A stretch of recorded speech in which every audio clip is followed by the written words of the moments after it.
ఈరోజు మన 100 డేస్ సిరీస్లో డే 9 అన్నమాట. ఈరోజు మార్నింగ్ లేచి chia seeds and lemon water అయితే తాగేశాను. అండ్ బ్రేక్ఫాస్ట్లోకి అయితే మల్టీగ్రెయిన్ బ్యాటర్తో చేసిన ఎగ్ దోశ అయితే 2 అయితే చేసుకొని తినేసాను.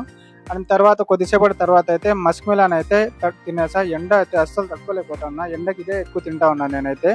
ఇంకా మా ఇంటి ముందర వాళ్ళు బిర్యానీ చేసి అయితే ఇచ్చారు. సో నేనైతే దాంట్లో కొద్దిగా నా డేట్ ప్రకారం అయితే వేసుకొని తినేసాను.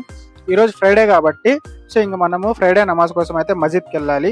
సో ఇంకా రెడీ అయ్యి మస్జిద్కి వెళ్ళి నమాజ్ చదువుకొని వచ్చి పడుకున్నాను. మధ్యాహ్నం పడుకుంటే ఆ నిద్ర అస్సలు చాలా అంటే చాలా బెటర్గా అనిపిస్తుంది.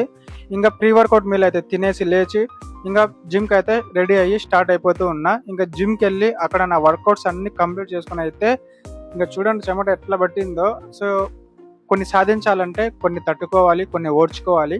ఇంకా వర్కౌట్స్ అన్ని కంప్లీట్ చేసుకొని మళ్ళీ ఇంటికి వచ్చి ఈరోజు అయితే డిన్నర్లో చికెన్ క్యారెట్ అనేది తిన్నాను. అండ్ తినేసి ఇంకా తర్వాత పడుకునే ముందు సో ఇంకా మన గట్ హెల్త్ కోసం అయితే బటర్ మిల్క్ అనేది తినేస్తాను. ఇంకా నాకు రోజు ఒక పని అయితే ఉంటుంది, మా జైద్ గారిని ఆడిపించుకోవడం. సో వాడితో కొద్దిసేపు అట్లా ముచ్చట్లు వేసుకొని వాడిని సతాయించడం, వాడిని ఆడిపించడం, వాడిని కొద్దిగా చికాకు పడేలా చేయడం అయితే నాకు చాలా ఇష్టము. సో కొద్దిసేపు ఒళ్ళో పడుకోబెట్టుకొని అట్లా కొద్దిసేపు ఆడించుకొని తర్వాత అయితే ఇద్దరం అయితే పడుకునేసాం మేము.